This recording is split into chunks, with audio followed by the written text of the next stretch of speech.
Hello and welcome. This is Dr. Pauline Baird, cultural bearer from the village of Buxton, Guyana, and I tell our stories, our family histories, our whispered stories, our practice, hidden, and sometimes long lost traditions. Like we say in the village, what the story say? Come in, sit down. If this is your first time here, you're so very welcome. I have so many new followers. Please feel welcome and press that button that says subscribe or follow, okay? I bring you stories on this program every Sunday. And on YouTube, I will start another mini series within What the Stories Say and bring you some real nice stories. People have been asking for them, so I want to do that. Okay, so what I got for you? Guyana is in celebration because it's Independence Day. May 26, 1966, Guyana became an independent nation. I was so happy to think that I grew up in two different societies. I was born in British Guyana, but I grew up in independent Guyana. Yes. How many of you experienced that? I'm sure all my classmates experienced that. We grew up at a time of transition, and we have to thank so many of our forebears for that. The notables, Dr. Chetty Jagan, Forbes Bornham, we have Baba A.U.C. Kwayana, we have so many other people who had a hand in the early stages of the molding of our nation. There's so many more people whose names I cannot call, but you can read about them in history. So I want to celebrate Guyana today. When I think of Guyana's history, I want to think of Guyana like a woman.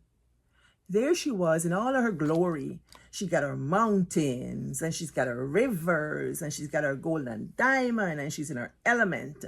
And she has her indigenous people taking care of the soil and the land, using it in a proper way. And then in came the invaders, somebody who look at her and she catch them eye. And not only one, many nations. You had the French, you had the Spanish, you had the Dutch, the British. All of them see Guyana nice.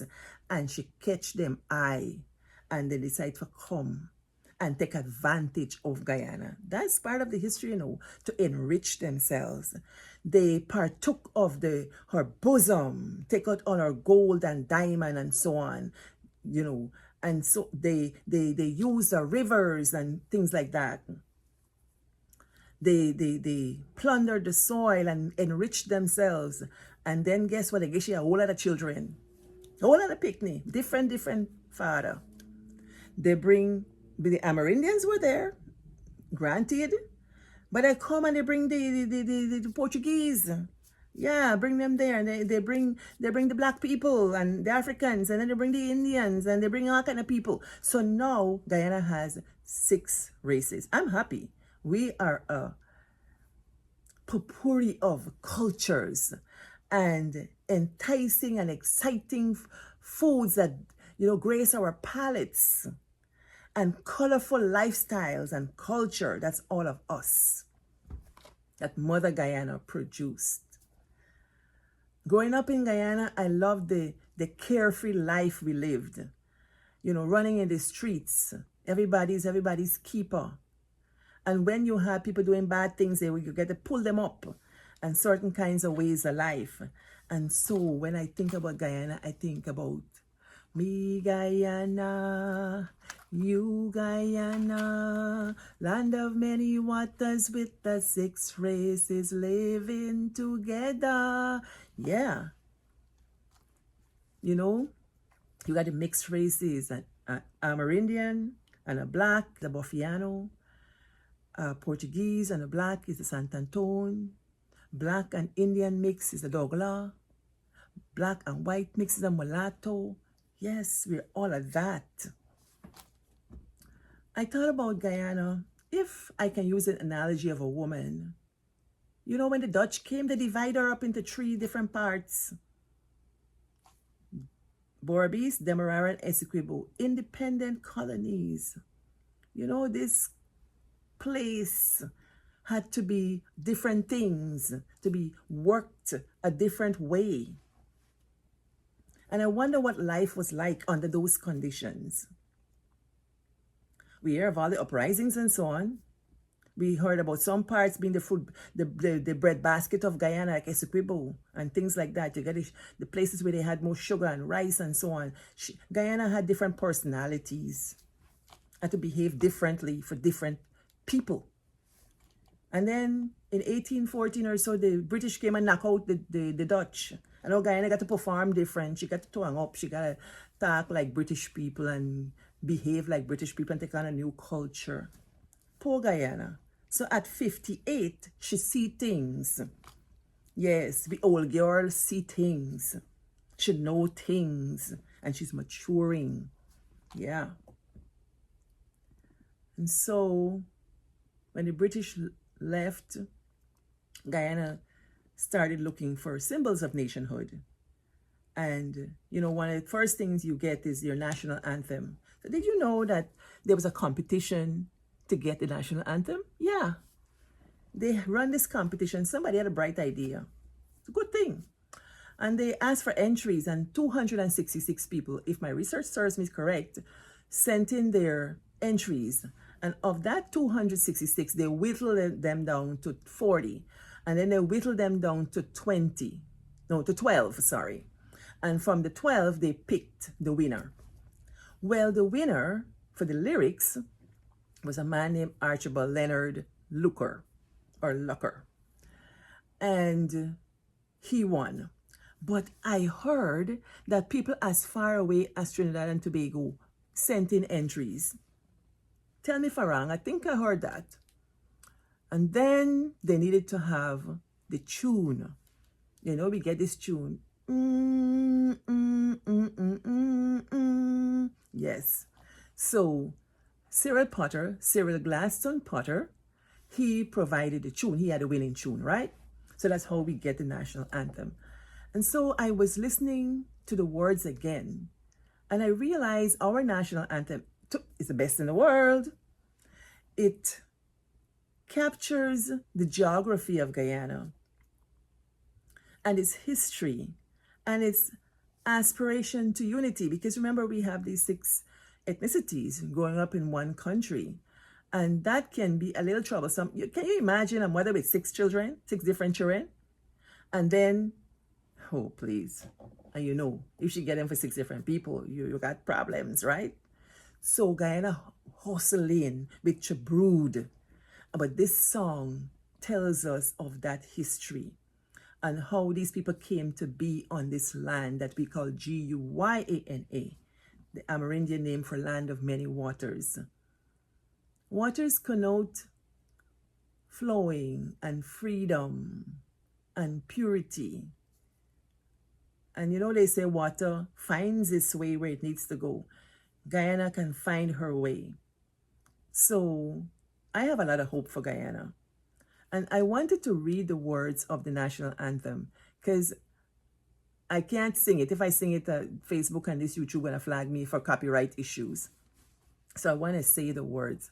So I'll give you a little rendition of the words. I'm going to read it off my iPad because I'm used to singing it.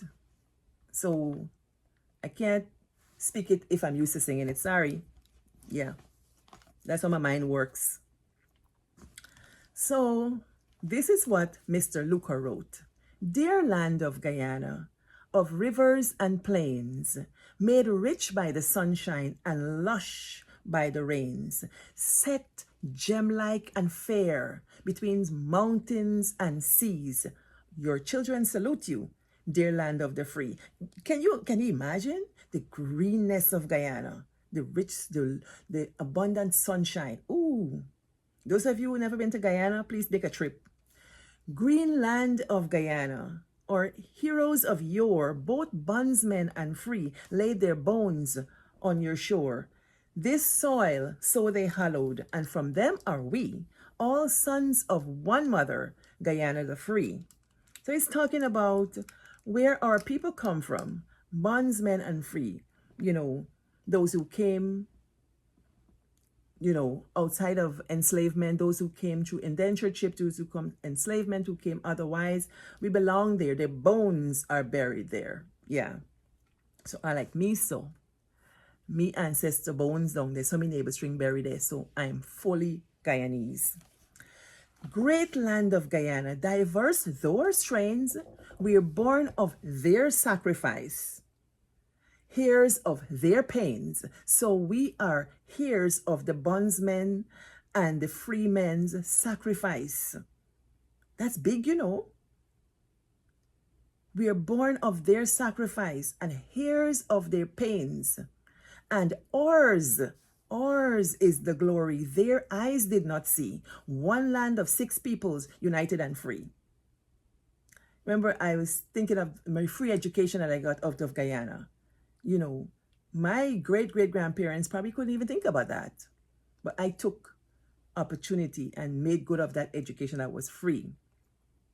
And like I tell people, I give back. You know, I taught in Guyana for many years. I served in the national service and so on. So we are the people, the product of our ancestors that they never got the benefit of. They couldn't experience the things we experienced. And it says, "Dear land of Guyana, to you will we give our homage, our service each day that we live. God guard you, great mother, and make us to be more worthy our heritage, land of the free." So when I up here talking these stories, is this a come from? Giving back, doing reciprocity, talking to my people, no matter where I be.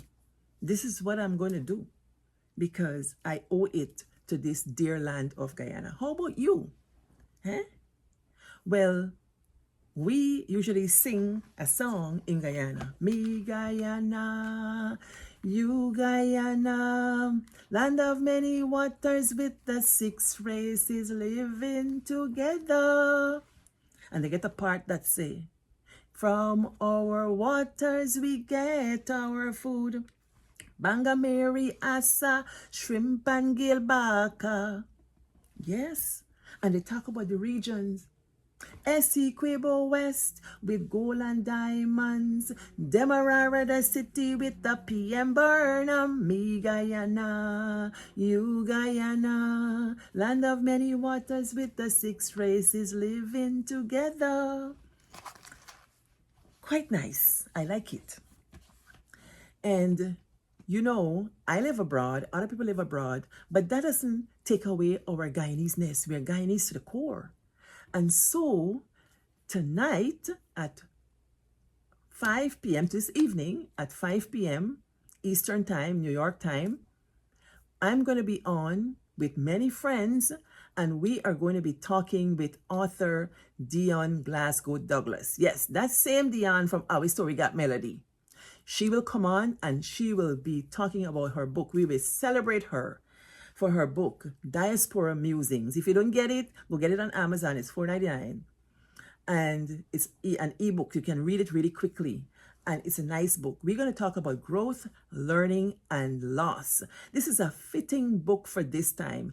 It's Mother's Day month, and it's the celebration month of our independence in Guyana. So it's a good book to bring us together with many thoughts. You know, I want to read a little bit from Dion. So you're going to get. When you come, it's free. This thing free. You don't got to pay, right?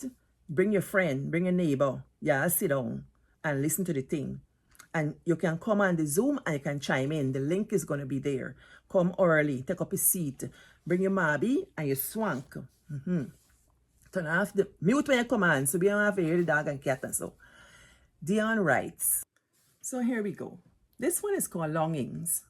I long for windy days, salt hair brushing my cheeks, pregnant with moisture, curtains, not afraid to dance wildly in the breeze, kitchen garden, greens, fried corilla, dal drowning rice, delicious. Days not too hot, just enough bottom houses, fishing without laws, zooming over Demerara Essequibo in speedboats overflowing, flowers that do not wait for spring, picnicking under humongous trees with nieces, running from the drag line through the freshly dug warm mud, watching 10-foot high waves crack the sturdy concrete barriers. I long For people that say this and that. Puppy the stun dog. Long time no see. To eat a war till the strings get stuck in my teeth. And a decent ripe mango. Juice dripping down my elbow. Cricket. Border. And the unending dearest things close to my heart. Now, so far away. But this will suffice. I'll clasp close to my heart all the dearest, sweetest memories. I'll sail them through my thoughts slowly to keep the vividness so wet. Come tonight, 5 p.m., and we will talk with author Dion about her work and celebrate her work. So, Yawa good. And don't forget, go to our Story Gap Melody, click like, follow up this and so on. And you can find the link over there, and you can find the link on What the Story Said to get on the Zoom. Remember, it's free.